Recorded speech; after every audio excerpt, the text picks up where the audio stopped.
Follow the conversation. This is Afternoons on the Dove. Good afternoon. Welcome to Afternoons on the Dove. It's Friday, and I'm your host, Perry Atkinson. Today, Tim Elbert's in the house. Always a joy to have him around on Fridays because we talk about these pretty flowers you bring in here today. Yeah. And anything that's going on in your yard, you give us a call. The number is 776-5368. Are we giving this away? Yes, What is this? This is beautiful. This is a sphagnum moss purse basket. Basically, it's a little basket made out of sphagnum moss, and it's planted up with some blue fescue grass and some colorful pansies. And it looks like a little purse. Yeah. So a little All right, handbag. somebody's going to win this today. So if you have any questions about what's going on in your yard, give us a call, 776-5368, and your name will go in the hat at the end of the program. Who knows? You could win. This is beautiful. Yeah, they're kind of a neat thing. They actually have several of them empty ones available. And then you can have us plant them or plant them yourselves with pansies or perennials or other flowers if you wanted to. They're really neat. Yeah. Hey, listen, before we start taking calls, tonight on ABC, yes. Channel 12, Yes. is going to be the 2-hour special of the Medford Extreme Home Makeover. Right. You put all the landscaping together, and I know you had a collaboration of your fellow nurserymen and landscapers. I don't know, how many people were involved in your side of the project? Well, there were 6 landscape companies involved. I'm going to forget all of them, but I know 2 of them that did a lot of the work out there was Hilltop Landscaping and Schofield Landscaping, Jeff Adamson from Adamson Landscape Concepts.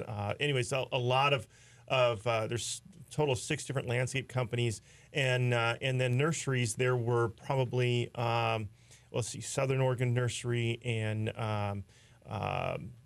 Cascade Nursery, and I'm going to forget everybody. But there was a lot of other nurseries involved, as well as in donating plant material. Our nursery donated a lot. And of Too course, much. we got to do the landscape design, which was really neat because normally they have that design already. Oh, really? And but this time they said, we're going to need you guys to come up with a design. So so I actually got to do that design personally. And so we did the landscape design. We have on staff, we have a retired landscape architect out of California. So he was able to plot everything, Wow. and it was very nice. It was very well done. He did a great job putting that together, donating all of his time with that. Well, it's quite a project. It's going to be aired tonight, finally. It's a 2-hour special. Yeah, And yeah. I think everybody's excited and anxious to see it. How many plants? There were over 1,000 plants. 1,000 plants. Yes. And how long did you have from the time you were given the volunteer job and coordinating? How long did it take you from the time you knew to the time you got done? That was about 3 weeks total. There's about 2 weeks worth of planning involved, where we were trying to get together the materials to know what the design was going to entail, and then trying to source material. That was difficult because getting the material shipped into our area isn't all that easy. Yeah. And places like Monrovia Nursery and Hines Nursery, they donated some material and shipped it down to us, which was huge because there's hundreds of dollars worth of shipping just to ship some stuff that they were giving away. So that was really a great thing. You and the whole crew transformed a hillside from a grassy hill with weeds on it into a magnificent, beautiful estate within a matter of a week. Yeah. There was. I was on site for 40 hours almost straight, doing the plant placement for that part of that project. So, it was quite intense. Well, folks, just so that you know, tonight, and I know you're watching the Dove TV and you're listening to the Dove Radio, we are going to give you permission to watch another television station tonight, but you have to come back to the Dove TV.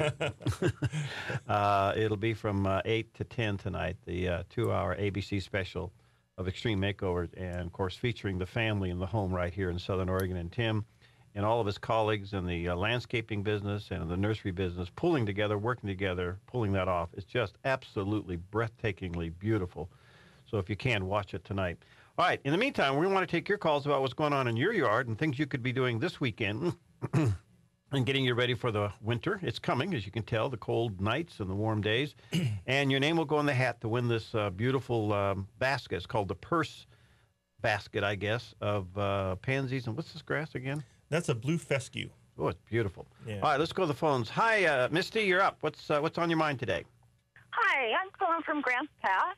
Good afternoon. How are you guys? Good, doing great. Hey, my question is, I purchased a lemon tree from a local nursery in Medford, and I put it out in the yard. It's doing wonderful. It's full of lemons, but what do I do through the winter? Is it going to survive out there? Do I need to bring it inside? It's only about, maybe 12, 18 inches tall. Oh. Okay. Yeah, it has to come inside. It won't handle our normal winters here. So It's going to have to be brought in. I like to keep them outside, during the non-freezing times of winter, and then bring them in when it gets cold. And, so just, for a few weeks there when it's the coldest part of winter, they should come in. If they are in a little bit of a protected area where they're not going to get frost on them, they'll handle a little bit of freezing weather. But they've got to be covered, like a covered patio or something like that, and then they can handle that. But generally, their hardiness rating is down about 30 degrees. So if it's going to be into the 20s, really needs to come inside. Okay, great. Thank you, Tim. And then next year, is there a time that I can eventually plant it outside, or do I need to keep it potted? You'll need to keep that in a pot because it's never going to, unless global warming speeds up a little bit. But no, it's never going to last here. Sorry about that one. No, it's okay. But that was good. Okay, thank you so much. Yeah. All right, thank you, Misty. All right, 776-5368, and Tim's home phone number is. No, listen, give us a call and get your name in the hat for this beautiful basket. It is absolutely gorgeous. It's for those who are listening on radio, it kind of looks like a lady's purse with some pansies and a beautiful bluegrass coming out of it. Those of you watching on TV, you can see it right there. So if you have any questions about what's going on in your yard, give us a call, 776-5368. Tim's here from the Four Seasons Nursery out on Highway 62. You get off on Vilas Road, go up about, half a mile, and you'll see it there off to the right. And you still got a lot of pansies left? Well, not nearly as much as we had before. The pansies have gone crazy. We sold tons and tons of pansies in the last few weeks. But yeah, there's still 100, 200 flats sitting out there. So there's still a good selection. And they're fabulous, looking really good. Lots of color on them. All right. I want to come back to the lemon tree because Peggy got one. Yes. It's about, maybe about that tall. Right. In a pot. And we brought it in already. Is that okay? Yeah, that's fine. Now, citrus indoors is a little bit tricky. The citrus likes to have good air movement. So I always suggest if you're bringing a citrus indoors to put a little fan close by that's going to keep the air circulating around it. That's going to cut back on insect and disease problems dramatically. They are just magnets to things like scale and aphids and mites.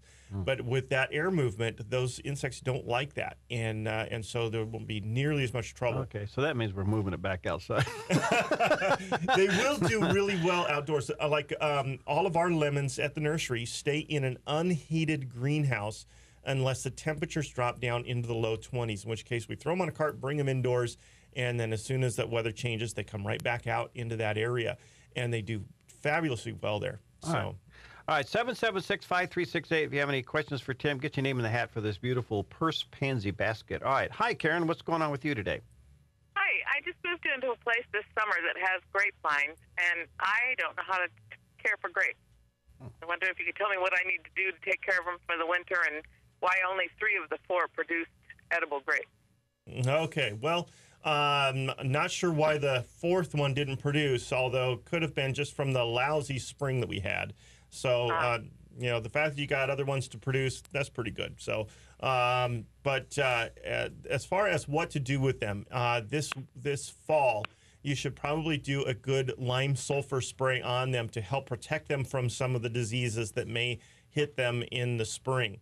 You'll also want to do the lime sulfur spray again once those new buds begin to develop in the spring. So that's going to be pretty key.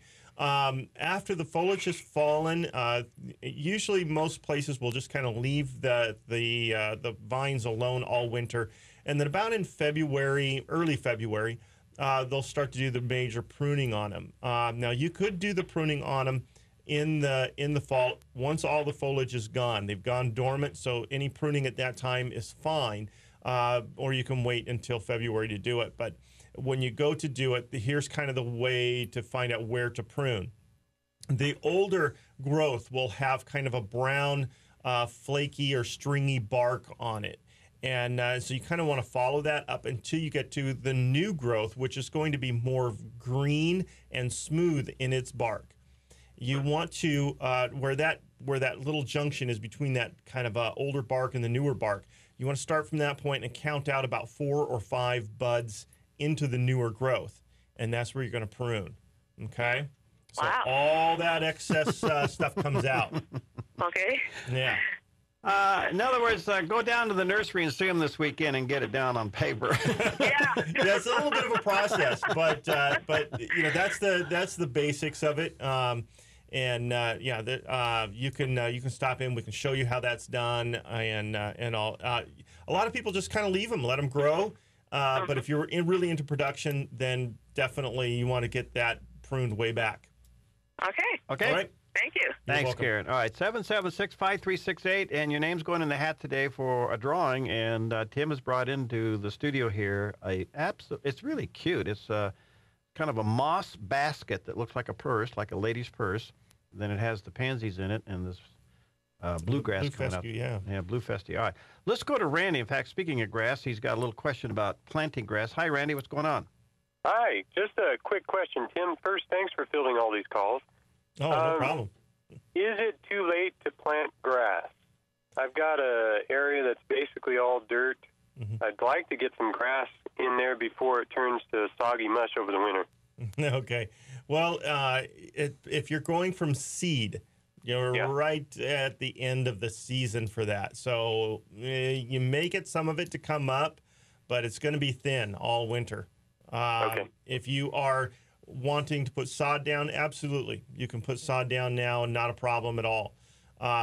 If you decide that you want to wait through winter and do the seeding in the spring, a light covering with some fine bark mulch will help to keep the mud down, and it works really good. Okay. All right. All right. Thanks, Thank you. Randy. Okay. Alrighty. Let's go to Earl. Hi, Earl. What's going on with your peach tree? Hi there. Hi. Yeah, my question is, I have I thought it was a dwarf tree, but it's kind of big to be a dwarf. When do I cut it back? I mean, right now it's probably 15 feet high. I cut it back last year.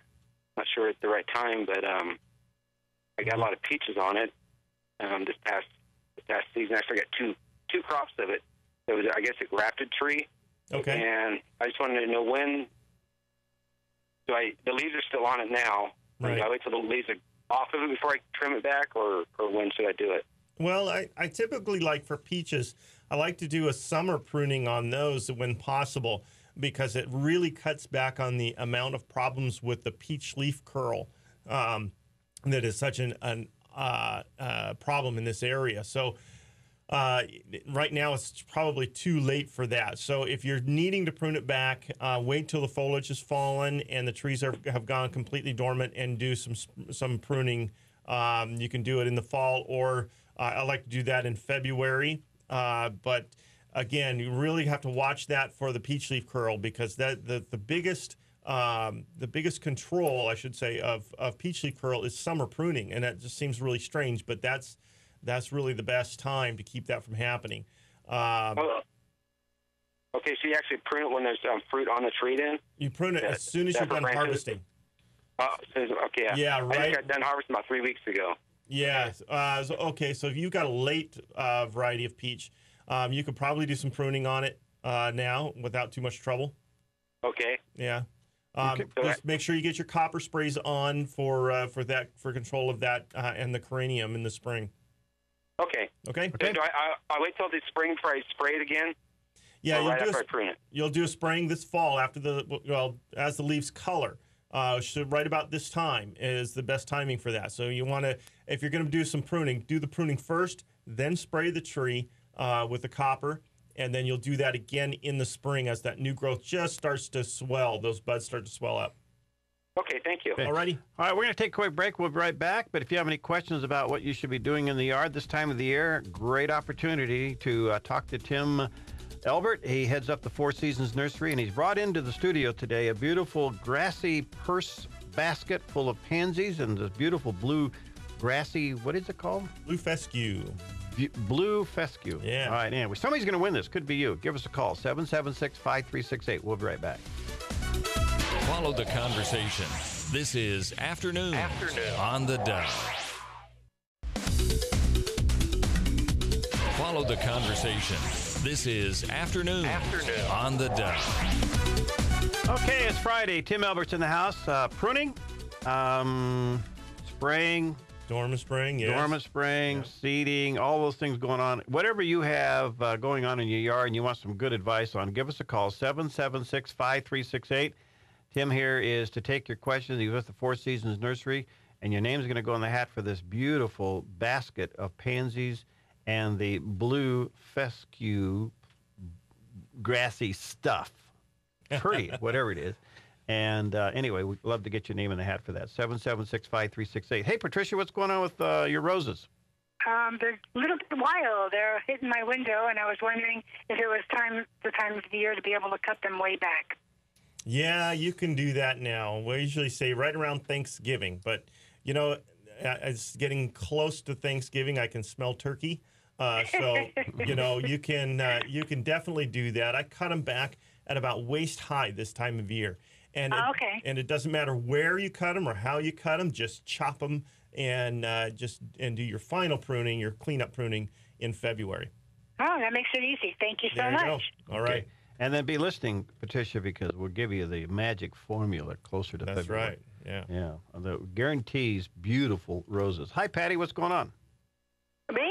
Yeah. Oh, yeah. I was being from California where geraniums are forever, I came up here and was hesitant about buying geraniums at your nursery. Well, I bought one, and now I'm an addict. I can do it. And over winter, I've discovered my garage, and we have the secret, though, is having windows in the garage door all across the top, and the light comes in, and I'm able to buy geraniums and have them winter over. They are in pots, and they do wonderfully. And I found I get a bug spray and kind of turn them upside down and get underneath the leaf, on top of the leaf, and spray them with this bug spray. And because it seems like those little varmints want to winter over too. They do. They need a food source all winter long. Yeah. Yeah, and then I water them once, and they can. Some of them begin to look pretty scrawny, but you get them back outside, and you're in business again. Yeah. Yep. That's true. Geraniums are actually a perennial crop, not typically in our winters here, but if you keep them in containers, you can bring them in and overwinter them in a nice sunny window in a garage, keeping them very dry. And I like to trim them way back, so there's really not much left but sticks. And that really helps out too. And they seem to do really well, and you can keep them from year to year. Oh, yes. And the wax leaf maybe do a little better than the furry leaf ones. Right. Well, Yeah. Patty, it sounds like you are the geranium queen. Oh, yes. I'll be in the Rose Parade. Okay. And thank you for your help. All right, thanks for calling. All right, 776-5368. Your name will go in the hat. If you got any questions, take advantage of Tim being here, Four Seasons Nursery, taking in all of your questions, what you should be doing this time of the year. Cheryl, what's going on with your blueberries? Well, we had a great year for our blueberry crop. We were curious. We just moved here in the spring. When do you prune the bushes, and what kind of products do you put on them, and when would you put those products on them? Okay. I let the blueberries just overwinter without any pruning, and then in early, I always call it spring, but I guess winter, February, is when I do all the cleanup on the blueberries, and you can kind of thin them out a little bit at that time. Really, blueberries don't need pruning, but sometimes thinning them out helps them to produce a little bit more fruit. So thinning out some of that older stuff, getting rid of that, will really help them out. When you have finished with all of your pruning, then go through and do a top dressing with some fresh sawdust. You can usually pick up some sawdust at a pet store or something like that, like a pet bedding. And I just put that around them. Maybe if you don't want to do that, some aluminum sulfate also works really good for acidifying that soil because they like that pH very, very low. So a little aluminum sulfate or for some fresh sawdust, and away you go. Okay, sounds great. Thank you. Okay. Thank you. All right, 776-5368. Got any questions for Tim today about what's going on in your yard? Give us a call, and your name will go in the hat for this beautiful basket here. Yeah. And it's a beautiful basket. It's better known as pansies and the fescue grass, and then what is the basket itself? The basket is a sphagnum moss basket. It's just a wire frame with the sphagnum moss kind of wrapped on there and then it's kind of sewn in place. And is this indoor or outdoor? You know, it's you could go either way with this. You could do it indoors. It's got a little plastic liner in it, so you could keep it indoors, or you can put it outside. We just put a few holes in the plastic and then just keep it outside. Put it right by your front door, huh? Yeah, nice by the front door, entryway, or on the patio or something like that. Yeah, they're very cute. All right, 776-5368. If you have any questions for Tim, 776-5368. Take advantage of them. Get your name in the hat. Give us a call. The moth messy thing. Oh yes, the webworm. Webworm. Yes. I see the effects, but it looks like the gooey stuff's leaving the tree. Yeah, they're all starting to kind of come down as the weight of the leaves that are falling start to drop, and we get a little bit of wind coming up, and that's helping to bring that stuff out of the trees. So you're gonna drop on your head while you're out trick or treating, you know. Okay, so it's done. Yeah, they're pretty much done. Yeah, there's nothing else to do with those now. Just kind of let that cycle through, and then hopefully in the spring, we'll have no problems with them whatsoever. All right, I want to come back to the lawn. We can't scratch in a little seed now? For those of us that have little holes in the lawn? You know, if it's just a little hole here and there, you're probably fine putting some seed down. Some of it will come up, but probably not all of it. And it's going to come up and start to grow, but not really thicken up real well. If you're doing a big open expanse of lawn, you're right on that edge. Yeah. It's difficult. You really need 2 weeks of 70-degree weather to get that seed to go. Oh. And we're just kind of not looking into much of that coming up. This weekend, 67 for a high tomorrow, maybe 70 on Sunday, and then it drops down into the upper 50s and low 60s beginning next week. Those are daytime highs. Right. So the temperatures are cooling off. Right. However, the cloud cover out there is going to keep the evening temperatures a little warmer than we've seen, in the 40s through the weekend, in the 30s starting again next week. So. Yeah. All right, let's go back to the phones. Hi, Lori. What's going on with your spider mums? Well, I'm just looking for some, and I haven't been able to find any this year. Do you carry some down at your nursery, Tim? Actually, I don't have any spider mums. They've been a tough one to get the last couple of years. Typically, we can find them in the floral shops occasionally, but not much for garden mums. And so having a hard time with that one. But I'm with you. I'm looking for them, too. Yeah, if I found one, would I be in a florist or a garden shop? Would I be able to plant it outside, or should those be inside? They're going to need to be indoors protected because they're not hardened off for winter at all. You might be able to plant them again in the spring, but no, you know, they're forced, and so they're just not going to do it for outdoors. Thank you very much. Okay, thank you. 776-5368. If you have any questions for Tim and you want to get your name in the hat for this basket of pansies, give us a call and ask a question, 776-5368. So the mums won't make it through the cold. So we're about done with the mums? Yeah, right. The mums are going to be finished blooming here probably in the next few weeks, especially with some of this colder weather that's coming on. Chances are, you're going to be done with mums and asters. So the real color right now, the kale, the pansies, and then there's some nice ornamental perennials, like, of course, the ornamental grasses and things like coral bells with their really nice, unique shaped foliage that come in all different colors as well. So things like that are great. Just got in a fresh load of boxwood topiaries, and that is a boxwood is a real small leafed plant that's really tightly grown, and they take them and prune them into different shapes. As we have some nice cone-shaped ones and some little 3-tiered ball types. So really some neat stuff that's come in through there. Some hollies that have just come in recently.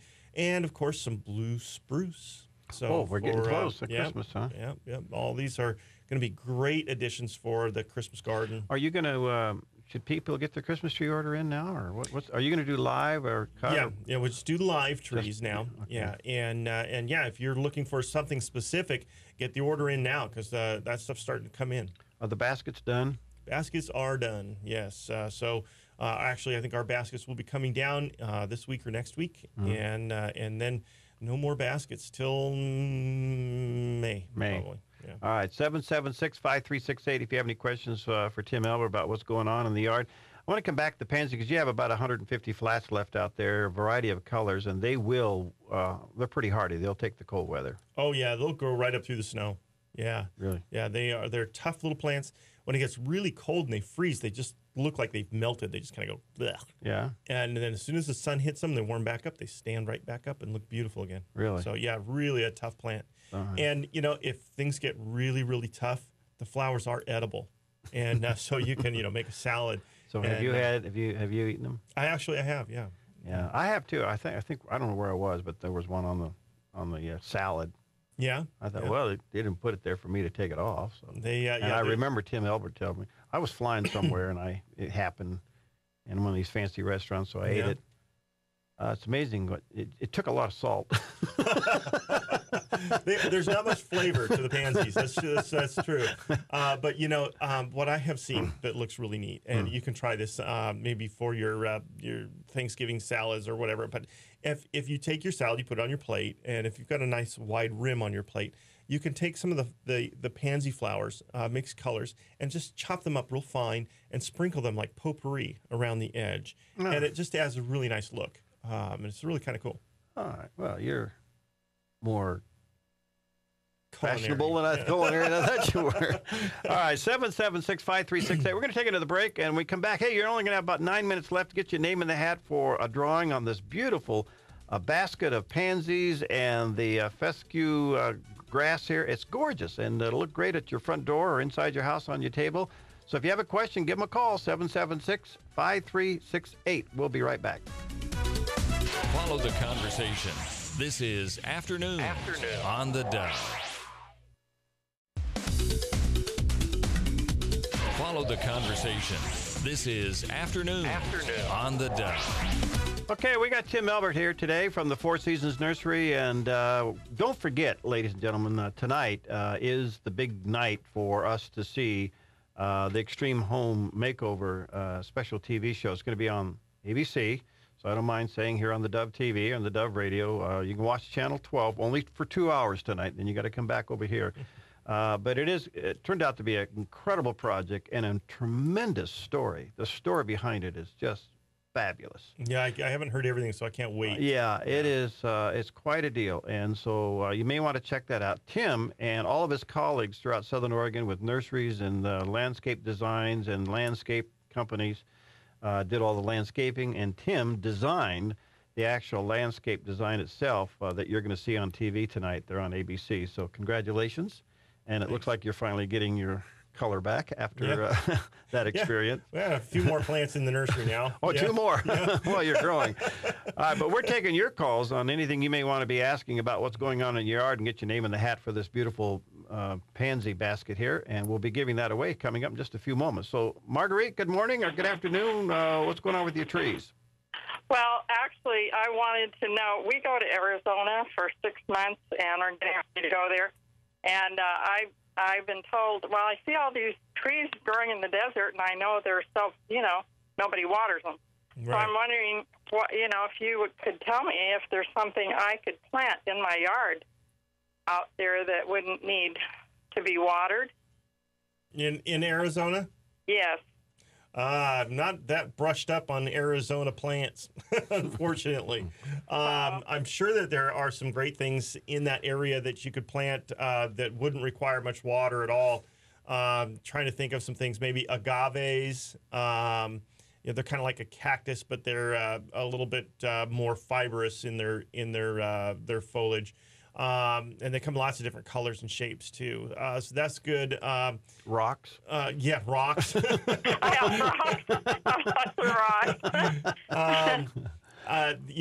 Like I said, I have a hard time with that one because I don't know exactly what kind of climates you're at and all. But it's just out down on the flat desert. But while I have you, I'm over here in the Shady Cove area, and I've tried planting a couple of little trees, and they were doing really great, and then they just started dying.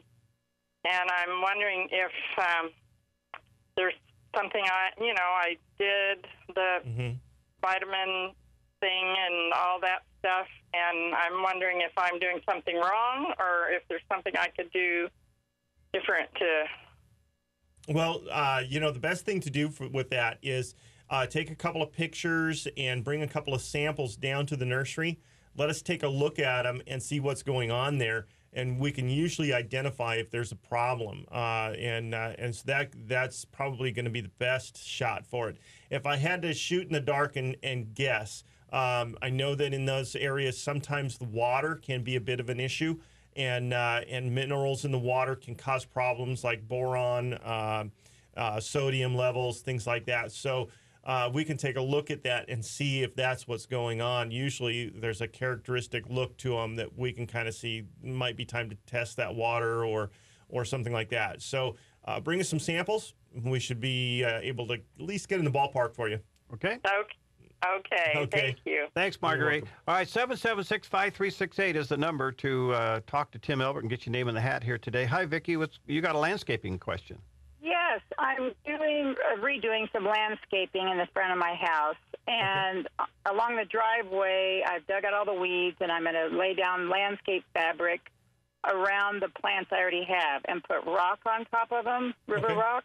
And my question is, I want to put some rock also. My next thing is around in the front of the house where I already have established shrubs. Okay. Do I need to lay down something first before I put the rock down there as well? You don't have to. However, the landscape fabric is easy to kind of cut and work around your plants. So if you want to, you can. Now, I don't usually use a lot of the landscape fabric personally because I find that it does help in keeping some of the weeds out, but definitely not all of them. And so it does, you still end up getting weeds coming back regardless. So, you think I could just put the rock down maybe without that then with the rock? Yeah, you'd be fine with that. And then one thing that I would really encourage you to do is use a granule called Dimension. And that helps to kill weed seeds. And if you keep up with that on a regular basis, you're going to cut back on the weed problems dramatically. Is that a powder? It's a granule. Just sprinkle it down with a little lawn fertilizer, the little handheld whirlybird things.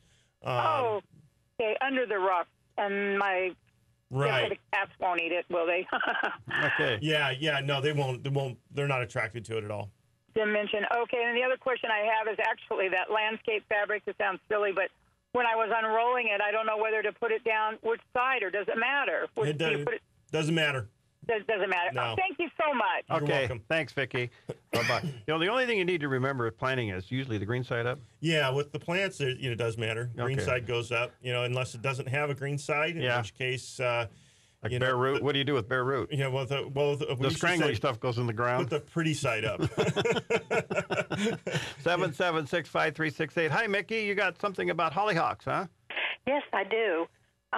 We don't have any luck with them here in the valley. It seems as soon as we put them in, we'll come out the next day and the leaves are just full of holes. Oh, yeah. And I don't know if that's just... I can't remember. I keep thinking about how my mother did it back in Maryland. I think maybe the climate was more better for them. Well, the holes in the leaves are definitely caused by insects and slugs and snails. Slugs, snails, earwigs, mites, they are very attracted to hollyhocks. They love them. And of course, we have an abundance of all of those in this area. So you can't quite get those things to pop out of the ground before they're just attacked by insects and things. So hollyhocks are a tough one to do. If you're really wanting to do hollyhocks, then consider using a soil drench at the time of planting. And then on a regular basis, every so often, the soil drench will help control a lot of those insects. And then definitely some real good slug and snail bait down at the base of them, too. And you said soil drench? Yeah, there's a liquid systemic soil drench. And this it comes in a little bottle you mix with water and pour it on the soil. And it travels up through the root system of the plant and acts like a systemic, like a rose systemic. Oh, okay. And only it's a liquid form. And it seems to work really well for control of things like aphids and mites. Okay. Okay, thank you so much. Thanks, Mikki. Thanks for calling. All right, let's see if we can squeeze in a couple more real quick here. 776-5368. Sue wants to come back to geraniums. What's going on, Sue? Yeah, I've been wintering my geraniums, and after you spoke to the lady previously, I'm thinking maybe I'm overwatering them. Last year I managed to kill one, and could that be the cause? Absolutely. Overwintering geraniums, they need to be kept very, very dry, and so we treat them kind of like a cactus. And give them a little water, let them drain thoroughly before you put them away, and then maybe once a month a light amount of water, just to keep them barely going. But if that soil is wet all through the winter, not going to be a good sign for spring. They're going to root rot and they'll be gone. Okay, so when you water it, though, I did wait till it was dry, but then when you water it, do you soak it again and let it drain through, and then, like I did the first time? No, I just do very little water. Really? Right, yeah. Oh, dear. Yeah. Okay. So that's very easy. It's very easy to overwater them in the wintertime. Just think like cactus. Okay. And just a small amount of water just to keep the roots hydrated, but not really to wet the soil at all. Oh, my. Okay, well, gee, thank you. I'm glad I was listening. Okay. All right. Good luck to you. All right. Good luck to you. All right. Let's see if we can squeeze in Abigail real quick. Hi, Abigail. Your geranium got left out, huh? Yes. I'm afraid I live out in Selma, so it was in a nice big pot, which is my only hope.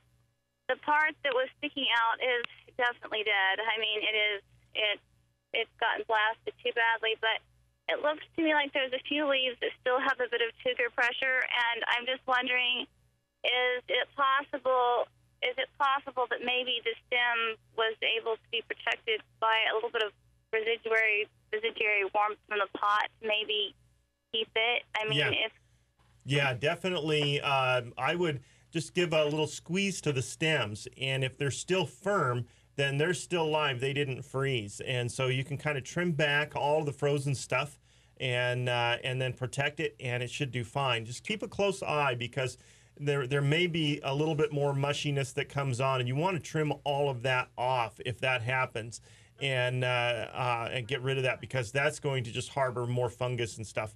So trim it back, put it in the garage, and keep an eye on it. Should do okay, though. It's so important to me. My mother gave it to me for my birthday when I was having a really bad multiple sclerosis attack, and this geranium is beautiful. Wow, so great. Thank you. All right, Abigail, well, good luck with it. Thanks. Thank you. Bye-bye. All right, Margot, got to squeeze you in. I'll give you a couple seconds here. Go ahead. Okay, yeah. Hi. I have a weed that kind of took over in my back, and it looks like a clover, but it's got a smaller leaf and it trails. It has tiny little yellow flowers, and then it gets a burr on it. Yeah, that's called burr clover. Clover?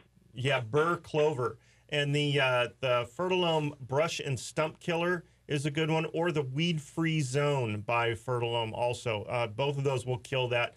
They do a fabulous job of it, too. What was the second one? Weed-free zone. Okay, and is that okay with dogs? Yeah, once you spray it, let it dry, and then it's fine. Yeah. Okay, and is one better than the other? The weed-free zone probably is a little bit nicer. So, yeah, I would use that one. Okay, thank you. All right, thank Bye-bye. you, Margot.